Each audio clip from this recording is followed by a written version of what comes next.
Baik, Assalamualaikum warahmatullahi wabarakatuh. Izin Bapak Tirta selaku dosen pengampu mata kuliah keperawatan agregat. Kami dari kelompok 4 akan memaparkan asuhan keperawatan agregat komunitas di sekolah yaitu di SMPN 12 Bandung. Untuk anggotanya boleh di-scroll.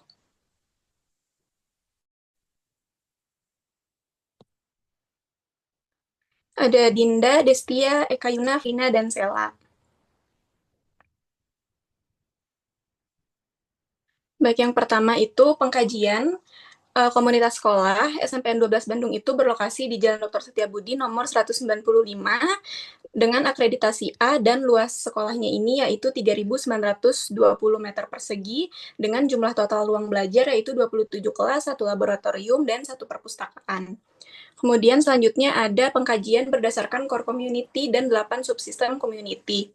Untuk core community-nya, riwayat komunitas, yang pertama ada riwayat sekolah. Di sini sudah tercatat ya visi dan misi sekolahnya. Boleh di-scroll.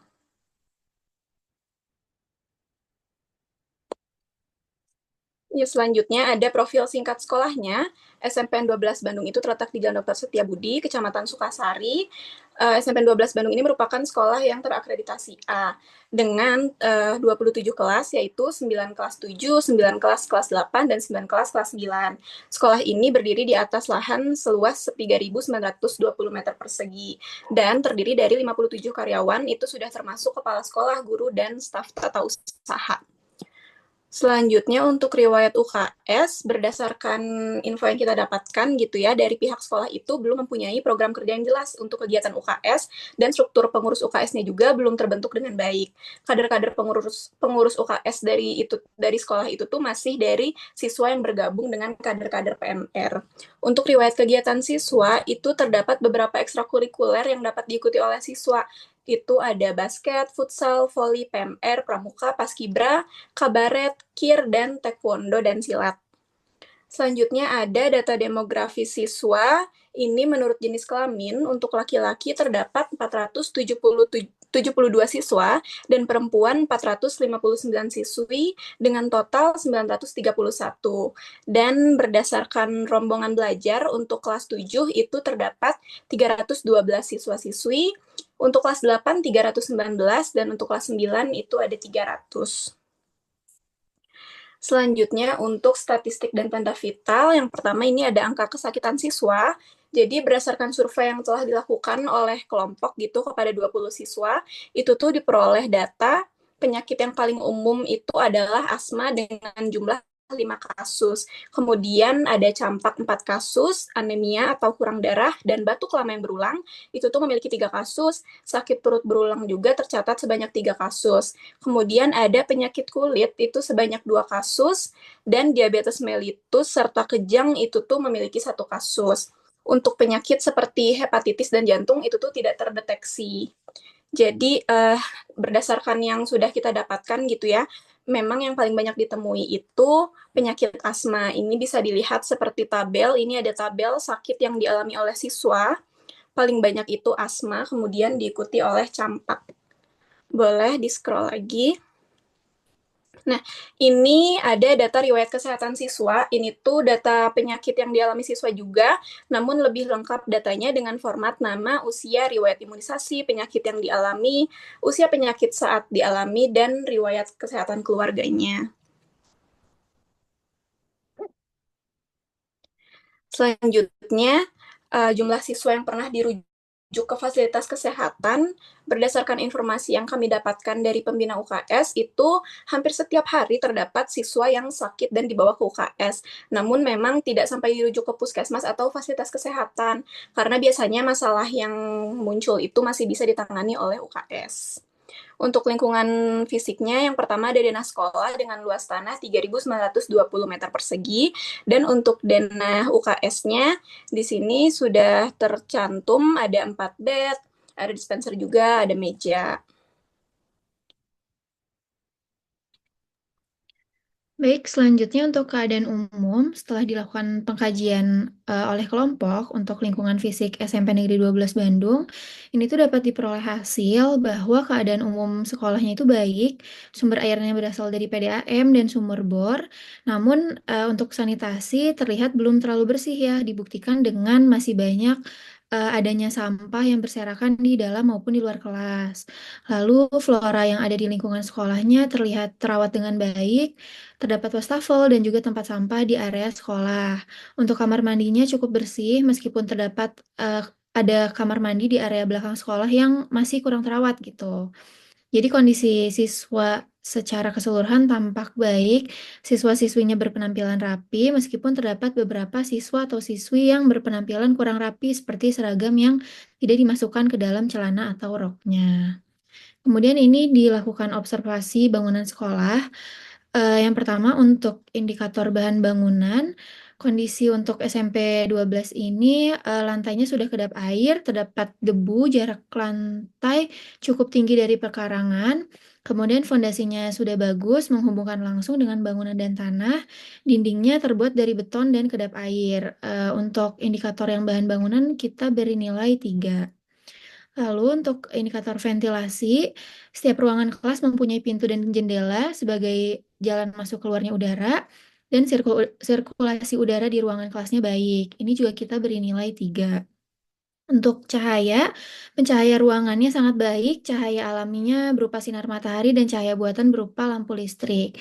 Untuk ini juga kita beri nilai 3. Untuk luas bangunan kelasnya kurang lebih 7 kali 9 meter dengan tinggi plafon ke lantai itu kurang lebih 4 meter dan luas tanah sekolah seperti yang sudah disebutkan yaitu 3.920 meter.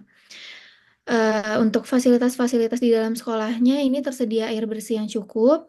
Kemudian sudah untuk pembuangan tinjanya sudah tertampung dengan baik. Untuk pembuangan air limbah sudah tertampung di dalam satu sumur dan untuk pembuangan sampah masih kurang efektif karena masih banyak siswa yang membuang sampah sembarangan di dalam maupun di luar kelas walaupun sudah ada tempat sampah di luar kelas. Untuk yang pembuangan sampah kita beri nilai 2 dan yang lainnya kita beri nilai 3. Kemudian untuk penyediaan air bersihnya berasal dari PDAM dan sumur bor. Airnya bersih, jernih, dan tidak berbau.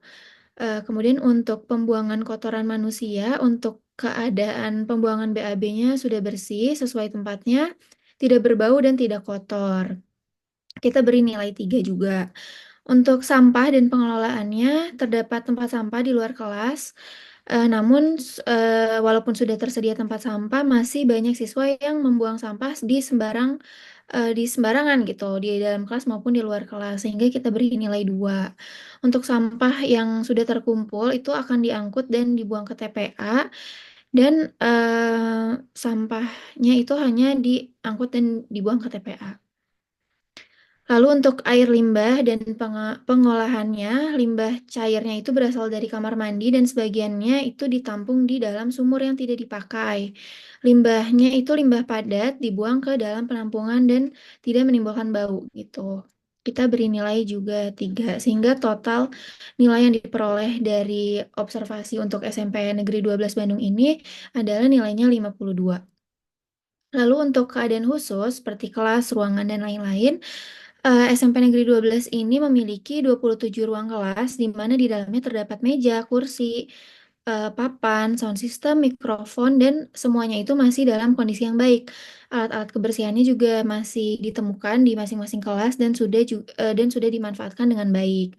Untuk laboratorium, ruang guru, ruang konseling, TU, itu kondisi secara umum dan fasilitas-fasilitas kebersihannya sudah baik.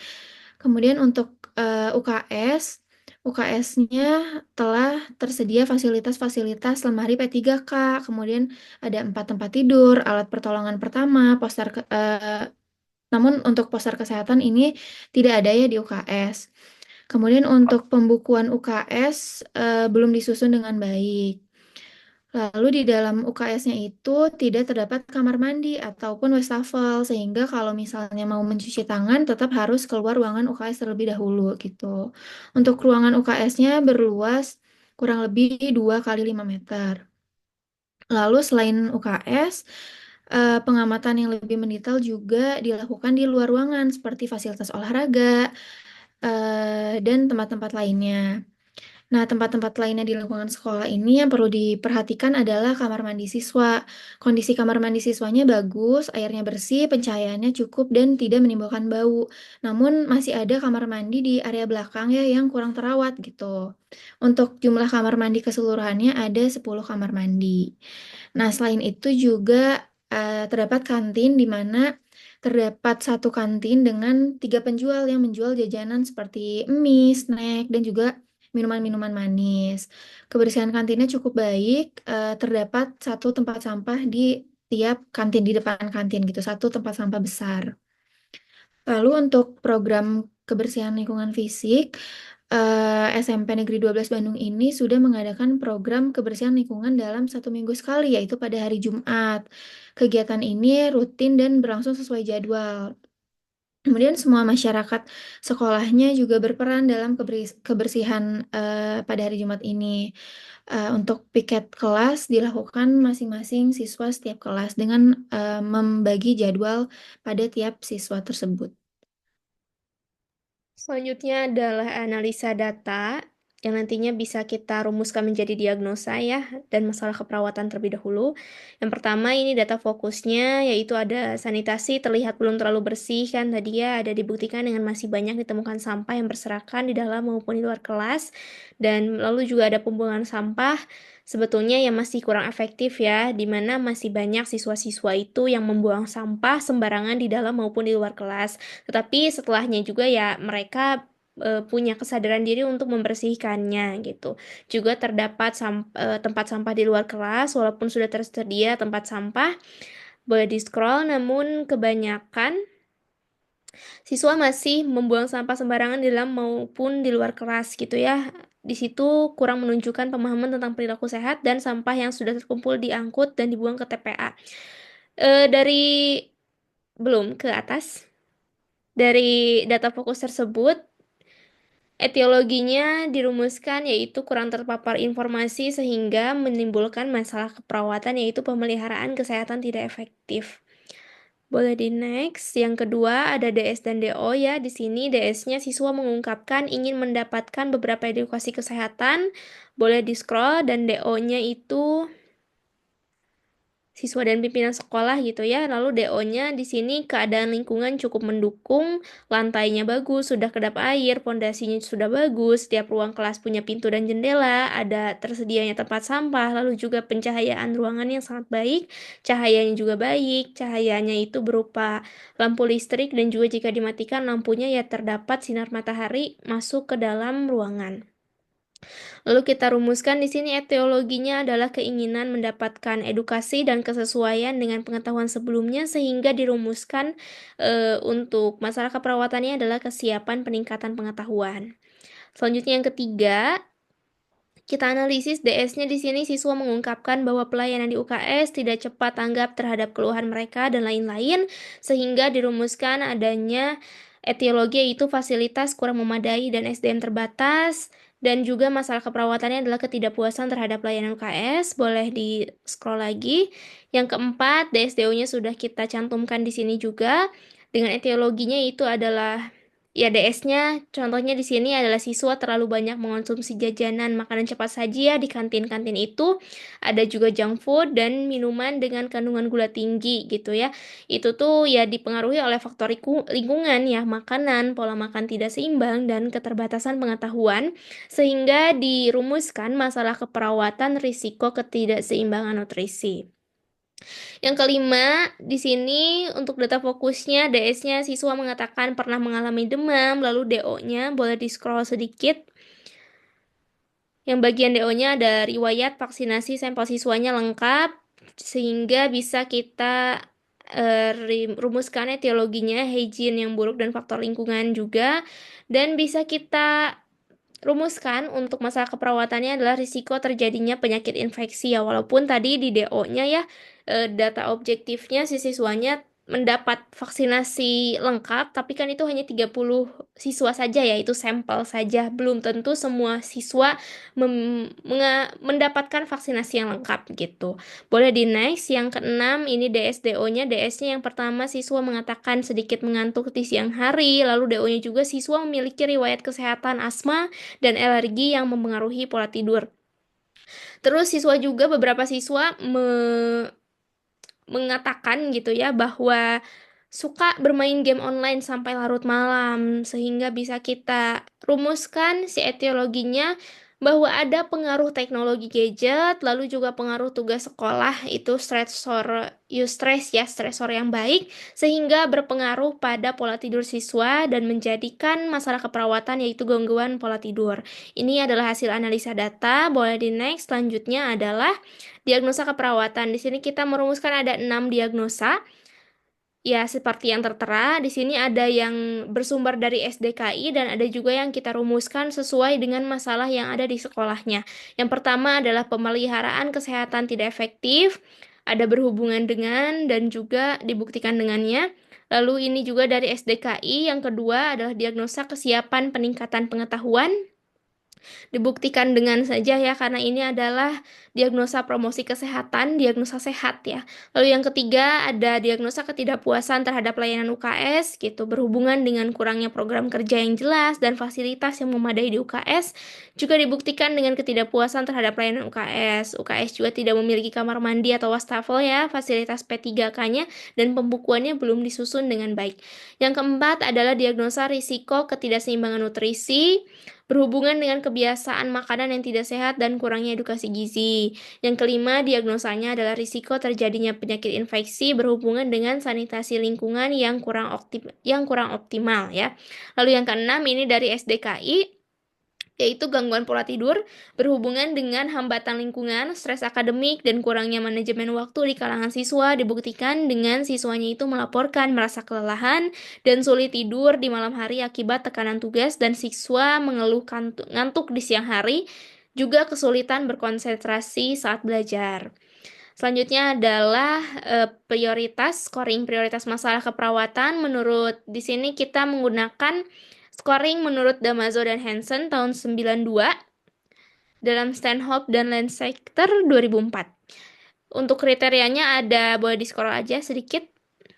Ada 12 kriteria di mana kita sudah menghitung ya. Di sini ada masalah ke-1, tadi kan ada 6 diagnosa ya. Lalu di sini untuk si ukurannya adalah nilainya itu 1 sampai 5, yang mana 1 itu boleh di-scroll dikit. 1 itu sangat rendah, yang kelima itu sangat tinggi. Dan di sini hasilnya itu adalah masalah keperawatan yang kedua itu adalah yang paling tinggi nilainya. Yang kedua itu adalah kesiapan. Apa ya? Boleh di next ke bawah aja.